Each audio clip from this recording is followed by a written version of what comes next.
হুজুর খাজা গরিব নওয়াজ রহমতুল্লাহ আলাইহি উনার পীর ও মুর্শিদ হযরত ওসমান হারুনির সাথে হজ করতে গেছেন। প্রথমে বাইতুল্লাহ শরীফে গেছেন। বাইতুল্লাহ শরীফে যখন উনি তাওয়াফ করেন তখন গায়েব থেকে আওয়াজ আসছে যে মঈনুদ্দিন আমার বন্ধু। এবং হুজুর খাজা গরিব নওয়াজ যখন ইন্তেকাল করে উনার কপালে লেখা উঠছিল হাজা হাবিবুল্লাহ মাতা ফি হুব্বিল্লাহ, যে সে আল্লাহর বন্ধু এবং আল্লাহর ভালোবাসায় কি হয়েছে ইন্তেকাল করছে।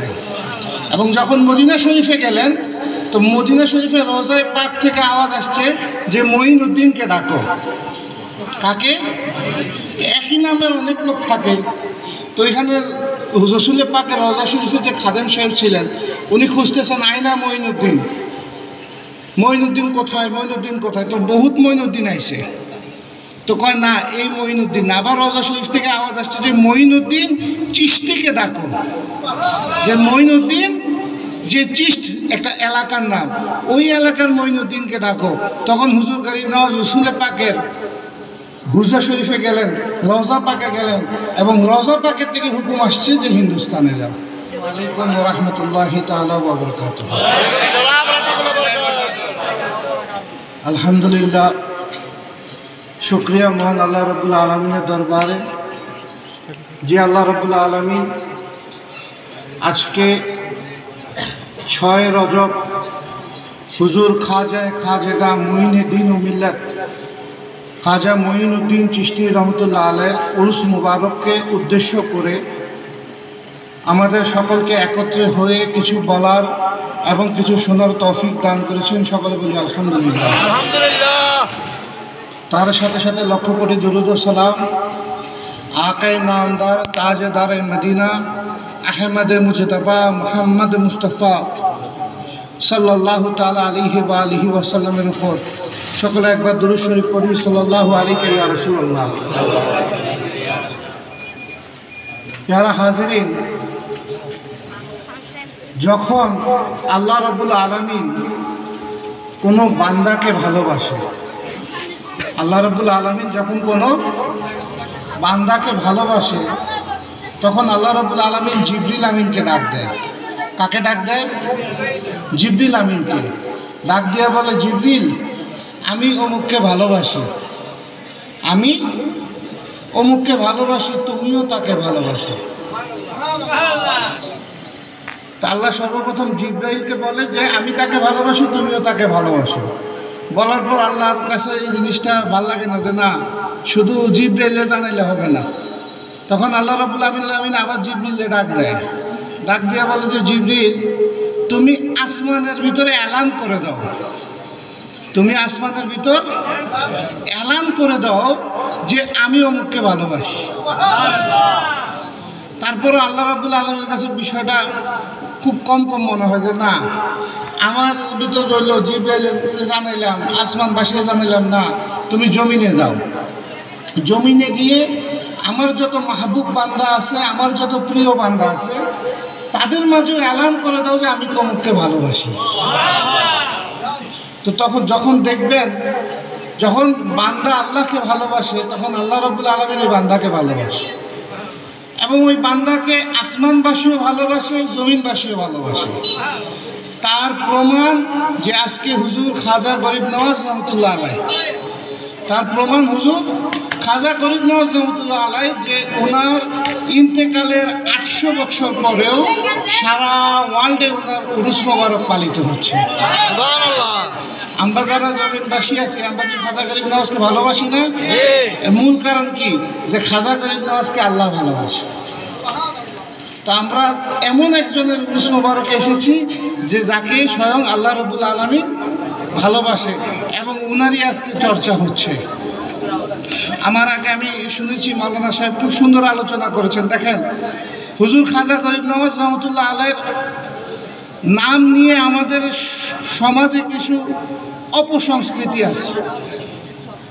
যেরকম বলে যে আমি সৃষ্টিয়া তরিকার মুরিদ বা আমি আমার বকশিয়া সিলসিলাতে আছে যে আমি বকশিয়া সিলসিলার মুরিদ, আমার নামাজ পড়ার দরকার নেই। না, এটা হুজুর খাজা গরিব নওয়াজের আদর্শ না। ওনারা তো নামাজ পড়ছে, রোজা রাখছে, হজ করছে, জাকাত দিছে, এটি তো করছে। তার সাথে সাথে হাজারো রাত কি রাত নফল ইবাদত করে আল্লাহর সন্তুষ্টি অর্জন করছে। আমরা অনেকে যারা আমরা তরিকতের ভাই, আমরা মনে করি হ্যাঁ বায়াত হয়েছি, আমার আর কোনো দায়িত্ব নাই। আজকে হুজুর খাজা গরিব নওয়াজ রহমতুল্লাহ আলাইহি কি যুগ শ্রেষ্ঠ আল্লাহর ওলি কি এমনি এমনি হয়ে গেছেন? হুজুর খাজা গরিব নওয়াজ রহমতুল্লাহ আলাইহি, এই যে শীতকাল, তো হুজুর খাজা গরিব নওয়াজ রহমতুল্লাহ আলাইহি পীর মুর্শিদের নাম কি বলেন? হযরত উসমান হারুনি রাদিয়াল্লাহু তাআলা, হযরতে উসমান হারুনি। তো হুজুর খাজা গরিব নওয়াজ হযরত উসমান হারুনির খেদমতে থাকতেন সবসময়। এই যে হুজুর খাজা গরিব নওয়াজকে যখন হিন্দুস্তানে পাঠানো হয়, হিন্দুস্তানে কে পাঠিয়েছেন হুজুর গরিব নওয়াজকে? স্বয়ং রাসূল পাক সাল্লাল্লাহু আলাইহি ওয়াসাল্লাম। হুজুর পাক সাল্লাল্লাহু আলাইহি ওয়াসাল্লাম স্বয়ং হযরত খাজা গরিব নওয়াজকে হিন্দুস্তানে পাঠিয়েছেন। হুজুর খাজা গরিব নওয়াজ রহমতুল্লাহ আলাইহি উনার পীর ও মুর্শিদ হযরত উসমান হারুনির সাথে হজ করতে গেছেন। প্রথমে বাইতুল্লাহ শরীফে গেছেন। বাইতুল্লাহ শরীফে যখন উনি তাওয়াফ করেন, তখন গায়েব থেকে আওয়াজ আসছে যে মঈনুদ্দিন আমার বন্ধু। এবং হুজুর খাজা গরিব নওয়াজ যখন ইন্তেকাল করে, উনার কপালে লেখা উঠছিল হাজা হাবিবুল্লাহ মাতা ফি হুব্বিল্লাহ, যে সে আল্লাহর বন্ধু এবং আল্লাহর ভালোবাসায় কি হয়েছে, ইন্তেকাল করছে। এবং যখন মদিনা শরীফে গেলেন, তো মদিনা শরীফে রোজায় পাক থেকে আওয়াজ আসছে যে মঈনুদ্দিনকে ডাকো। কাকে? একই নামের অনেক লোক থাকে। তো এখানে রাসূল পাকের রওজা শরীফে যে খাদেম সাহেব ছিলেন, উনি খুঁজতেছেন আয়না মঈনুদ্দিন, মঈনুদ্দিন কোথায়, মঈনুদ্দিন কোথায়? তো বহুত মঈনুদ্দিন আইছে। তো কয় না, এই মঈনুদ্দিন না। আবার রওজা শরীফ থেকে আওয়াজ আসছে যে মঈনুদ্দিন চিশতিকে ডাকো। যে মঈনুদ্দিন, যে চিশত একটা এলাকার নাম, ওই এলাকার মঈনুদ্দিনকে ডাকো। তখন হুজুর গরিব নওয়াজ রাসূল পাকের গুরজা শরীফে গেলেন, রওজা পাকে গেলেন, এবং রওজা পাকের থেকে হুকুম আসছে যে হিন্দুস্তানে যাও। তো রাসূল পাক যে ডাকলেন, কার সাথে গেছে? পীর ও মুর্শিদের সাথে গেছে। এবং এই যে শীতকাল, হুজুর খাজা গরিব নওয়াজ সবসময় উসমান হারুনি রাদিয়াল্লাহু তাআলা আনহু যাতে বলার সাথে সাথে শীতকালে অজুর পানি দিতে পারে, গরম পানি দিতে পারে, এই কারণে সবসময় গরম পানি মাথায় নিয়ে হাঁটতেন। এবং এত কষ্ট করছেন পীর ও মুর্শিদের জন্য যে এই জায়গায় পুরা মাথার উপরে ছাল পড়ে গেছিল গরম পানি রাখতে রাখতে। তো ওনারা ওই ধরনের রেয়াজত করছে, খেদমত করছে, এই কারণে যুগশ্রেষ্ঠ আল্লাহর ওলি হয়েছে। আল্লাহ আপনাকে তখনই ভালোবাসবে যখন আপনি আল্লাহকে ভালোবাসবেন। যখন আপনি আল্লাহকে ভালোবাসবেন, তখনই আল্লাহ আপনাকে ভালোবাসবে। আর আল্লাহর ভালোবাসা পাইতে হলে আল্লাহওয়ালার দরবারে যাইতে হবে,